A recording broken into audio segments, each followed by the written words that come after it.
Hello and welcome to Prep IAS. My name is Tushant Yadav and today in this video I'm going to cover the important concept of marginal standing facility. ये MSF का concept क्या है आज की इस video में हम समझेंगे।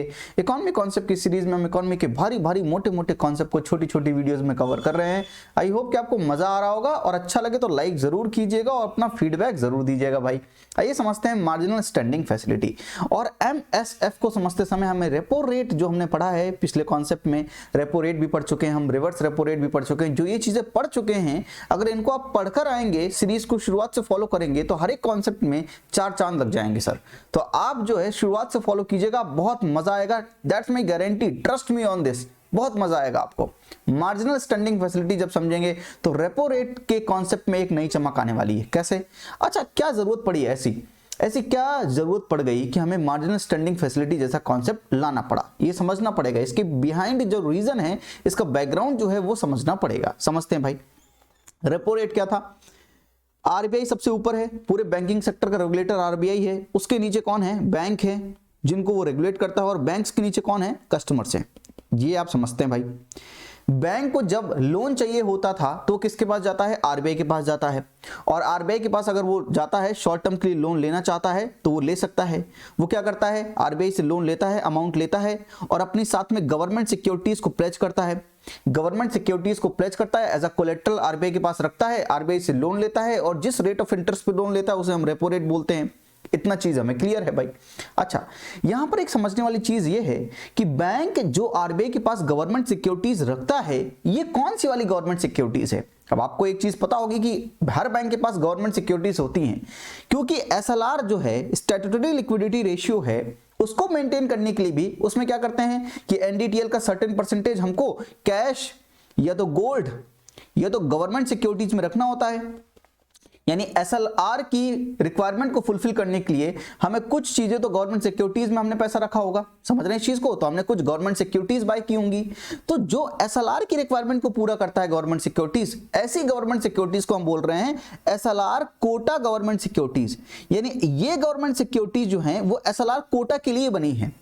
तो यहां पर जो गवर्नमेंट सिक्योरिटीज बैंक प्लेज करता है आरबीआई से, ये एसएलआर कोटा की गवर्नमेंट सिक्योरिटीज को नहीं यूज करता है। यहां पर वो यूज करता है नॉन एसएलआर कोटा की गवर्नमेंट सिक्योरिटीज। यानी ये जो जीसेक बैंक्स ने आरबीआई के पास प्लेज किया है लोन लेने के लिए, ये गवर्नमेंट सिक्योरिटीज जो हैं ये एसएलआर कोटा वाली नहीं है। यानी एक तरफ आप एसएलआर की रिक्वायरमेंट पूरी करते समय जब गवर्नमेंट सिक्योरिटीज जो बाय कर रहे हो, वो वाली गवर्नमेंट सिक्योरिटीज आप यूज करके उनको प्लेज करके लोन नहीं ले सकते हो। समझे इस चीज को? तो यहां पर मतलब कौन सी गवर्नमेंट सिक्योरिटीज प्लेज करते हैं रेपो रेट के कॉन्सेप्ट में? नॉन एसएलआर कोटा की गवर्नमेंट सिक्योरिटीज प्लेज करते हैं। लेकिन सर कभी ऐसा हो सकता है ना कि बैंक के पास नॉन एसएलआर कोटा की गवर्नमेंट सिक्योरिटी जो है वो खत्म हो जाए, उसके पास ना हो? ऐसा हो सकता है, बिल्कुल पॉसिबिलिटी है कि हो सकता है। और फिर बैंक की कुछ ऐसी इमरजेंसी हो कि बैंक को लोन लेना पड़े। अब अगर बैंक को लोन लेना है और government securities non SLR quota वाली है नहीं, तो रेपो रेट से तो लोन नहीं ले सकते हो। रेपो रेट से तो लोन नहीं ले सकते हो क्योंकि रेपो रेट की कंडीशन है कि आपको नॉन एसएलआर कोटा वाली गवर्नमेंट सिक्योरिटीज को यूज करना है। Now this is the problem for the banks. अब प्रॉब्लम समझ रहे हैं? अब इस प्रॉब्लम का सॉल्यूशन क्या है? इस प्रॉब्लम का सॉल्यूशन है marginal standing facility. Marginal standing facility क्या बोलता है समझिएगा। मार्जिनल स्टैंडिंग फैसिलिटी बोलता है कि अच्छा ठीक है, आप इमरजेंसी में हैं, आपको शॉर्ट टर्म के लिए लोन मिलेगा, शॉर्ट टर्म के लिए लोन मिलेगा और आप जो उस लोन में आप जो है एसएलआर कोटा की गवर्नमेंट सिक्योरिटीज यूज कर सकते हो। एसएलआर कोटा की गवर्नमेंट सिक्योरिटीज आप यूज कर सकते हो, यानी एसएलआर कोटा की गवर्नमेंट सिक्योरिटीज यूज करके आप लोन ले सकते हो। जिस रेट ऑफ इंटरेस्ट पे लोन लोगे उसको हम बोलते हैं मार्जिनल स्टैंडिंग फैसिलिटी, और वो कितना होगा? रेपो रेट प्लस समथिंग, सम X%। क्योंकि आप इमरजेंसी में हो तो एज अ पेनल्टी हम आपको रेपो रेट से ऊपर कुछ रेट चार्ज करेंगे। अगर रेपो रेट मान लीजिए 4% है तो हम लेट से आपको 0.25% मोर चार्ज करेंगे, तो एमएसएफ कितना होगा? 4.25% आपको चार्ज करेंगे।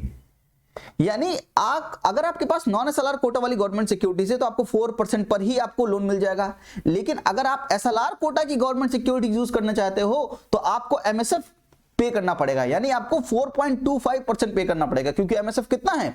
रेपो रेट प्लस X% कुछ भी हो सकता है, यहां पर 0.25% है। तो ये जो X% जो हमने लगाया है एज अ पेनल्टी, वो एसएलआर कोटा की गवर्नमेंट सिक्योरिटीज यूज कर रहे हो इसलिए लगाया है। तो एमएसएफ का कॉन्सेप्ट समझे आप। मार्जिनल स्टैंडिंग फैसिलिटी का कॉन्सेप्ट क्या है कि बैंक बहुत ज्यादा इमरजेंसी में उसको लोन चाहिए, शॉर्ट टर्म के लिए लोन चाहिए और उसके पास नॉन एसएलआर कोटा वाली गवर्नमेंट सिक्योरिटीज नहीं है, तो वो एसएलआर कोटा की गवर्नमेंट सिक्योरिटीज में डिप कर सकता है, उनको यूज करके लोन ले सकता है, लेकिन उसको एक्स्ट्रा रेट देना पड़ेगा, एक्स्ट्रा पेनल्टी उसके ऊपर लगेगी, रेपो रेट प्लस X% पर उसको क्या मिलेगा, लोन मिलेगा, और उसी को हम बोलते हैं मार्जिनल स्टैंडिंग फैसिलिटी, उसी को हम बोलते हैं marginal standing facility. I hope कि आप लॉजिक समझे, पहले प्रॉब्लम समझे और प्रॉब्लम का आपने सॉल्यूशन समझा। अब यहां पर सवाल ये उठता है कि लोन का अमाउंट कुछ भी हो सकता है क्या, कितना भी लोन ले सकते हो क्या? नहीं भाई, जो आपका नेट डिमांड टाइम लायबिलिटी है उसका 2% तक आप जो है लोन ले सकते हो, लोन का अमाउंट इतना ही होगा, और इतने ही लोन के अमाउंट में यानी एनडीटीएल का 2% जितना भी होगा आपका हर बैंक का, उस बैंक के हिसाब से उतना ही लोन मिल सकता है उसको मैक्सिमम, एसएलआर कोटा की गवर्नमेंट सिक्योरिटीज में डिप करके। लोन कौन ले सकता है? सिर्फ बैंक्स लोन ले सकते हैं, बैंक लोन ले सकते हैं आरबीआई से एमएसएफ मार्जिनल स्टैंडिंग फैसिलिटी में। और मार्जिनल स्टैंडिंग फैसिलिटी में लोन अगर बैंक ले रहा है तो बैंक इमरजेंसी में लोन ले क्यों रहा है, समझिए इस चीज को। एमएसएफ का ये कॉन्सेप्ट आप समझ गए। अब एक एक्स्ट्रा वैल्यू एडिशन वाली चीज यहां पर ये है कि बैंक ने आरबीआई से लोन लिया, तो बैंक ने अगर आरबीआई से लोन लिया 4.25% में, तो बैंक अपने पास रखने के लिए तो लोन ले नहीं रहा है, वो क्या करेगा, कस्टमर को लोन देगा। तो कस्टमर को लेट से 8% पर लोन उसने एक्सटेंड किया, तो कस्टमर को अगर लोन एक्सटेंड किया तो यानी इकोनॉमी में मनी सप्लाई बढ़ गई, मनी सप्लाई ज्यादा हो गई भाई। अब लोगों ने लोन लिया, उनके हाथ में पैसा ज्यादा आया, तो लोगों ने डिमांड ज्यादा की, डिमांड ज्यादा की तो इन्फ्लेशन भी आएगा, समझे इस चीज को। यानी अगर आपसे मैं सिंपल एकदम टर्म में पूछूं तो एमएसएफ किसके लिए है? मार्जिनल स्टैंडिंग फैसिलिटी से क्या होगा? मार्जिनल स्टैंडिंग फैसिलिटी से क्या होगा? लिक्विडिटी का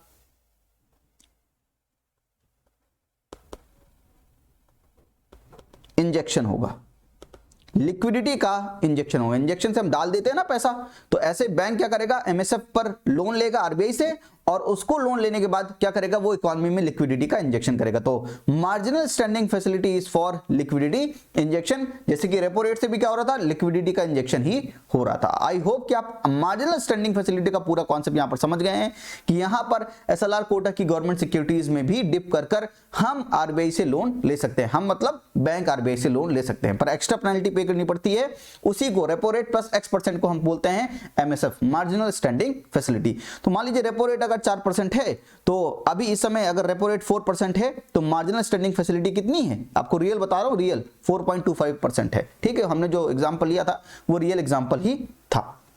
आई होप कि आपको अब मार्जिनल स्टैंडिंग फैसिलिटी का एक कॉन्सेप्ट समझ में आ गया है। कुछ चीजें आप लिखना चाहते हैं तो लिख भी सकते हैं। It is a facility under which scheduled commercial bank can borrow additional amount of overnight money from RBI by dipping into their SLR portfolio up to a limit of 2% of their NDTL at a penalty rate of interest of currently 0.25% extra to the repo rate। ये जो चीज मैंने आपको समझाई वो चीज मैंने आपके लिए लिख के भी ले आई है ताकि आप इस चीज को एज इट इज लिख लें। And this provides a safety valve against the anticipatory liquidity shock to the banking system।